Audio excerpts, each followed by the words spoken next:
And now people are often really afraid of colonoscopies. Absolutely. What was your experience like with the colonoscopy? Oh, it's so simple. The one thing that's terrible about it is the prep work. That is the most difficult part. Other than that, the procedure itself is very, very quick.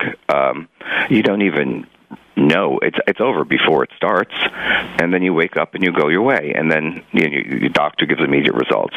So there's really nothing to fear. It's just, I guess, the unknown. I have to have one every year.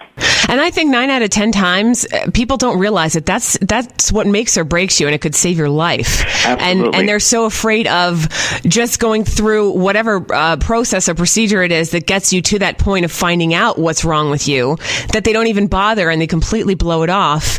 And it's such valuable time that you're wasting, where you could be treating whatever your ailment is. Absolutely. That's the worst part. The thing with colon cancer, it is the most curable form of cancer if it's early detected. And unfortunately, there's this stigma attached to having that colonoscopy, which really causes a lot of people to lose their lives. And that's why I've become so, vocal about the importance of early screening, to have early detection and to save those lives, and not have people go through this, horrible experience that they really don't have to. Right, and you said 50 is the recommended age that people start getting colonoscopies or cancer screening processes. Correct. However, if there is family history, they suggest that it should be probably as early as 40. Now, in my instance, there were 2 cases of colon cancer in my family that was never discussed. So I already had family history that was not known to me. And you didn't know, and then after the fact, when you started telling family members, they said, oh, yeah, yes. Grandpa Joe had... didn't you know about Anna and remember? You were like, what? That's why it's so important for families to get together and discuss those types of things. And I had that happen with a friend just recently. They had no idea that it ran in the family, and there were so many relatives that had the condition that he had.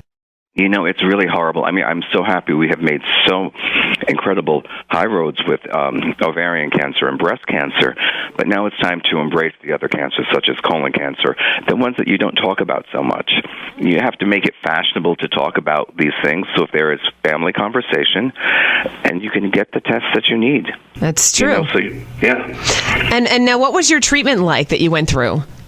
Well, I went through laparoscopic surgery because, fashion industry, a little vain. I didn't want a big scar. Of course. And look, hey, listen, here in Palm Beach is the same thing. I'm sure many people would opt for that. So anyway, I had, I had the surgery done. It was 2 weeks. I didn't tell anybody about it. I think there were 3 people who knew. And then what we did after that was, they took 18 biopsies. Because it had broken through the intestinal wall. So I guess I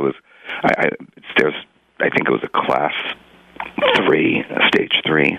I can't remember exactly, but I had my own initials for it. It was it was B. It was B. B is breakthrough. So, C is cancer-ridden and D is dead. So I was getting there. Wow. So it had started to spread through the body.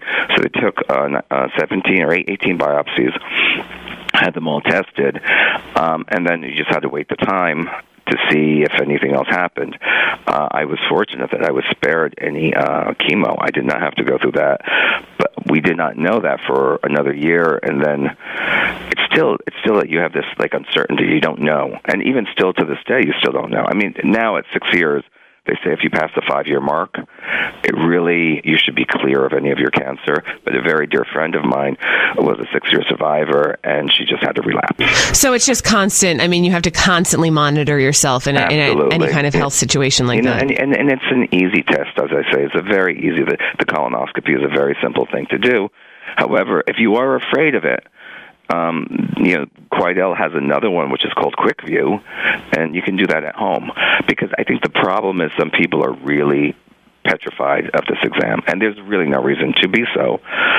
But if you are, you do have an alternative as well. Well, that's good to know. And then also, I know you're affiliated with Susie's Cause. Yes, I've done a lot of work. Susie's Cause is it's a nonprofit, and again, it helps bring awareness to colon cancer, to how important it is to have early detection, to have early screening, to have your colonoscopy. and hopefully to save lives.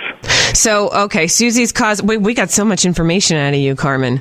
Oh, wow. I'm glad. I know you're sick. I know you're not feeling well, but really your story's compelling. And I hope if just one person's listening right now and goes and does something about it. And, like Carmen just said, if you're feeling even the slightest bit off when you wake up in the morning, there's nothing wrong with calling the doctor.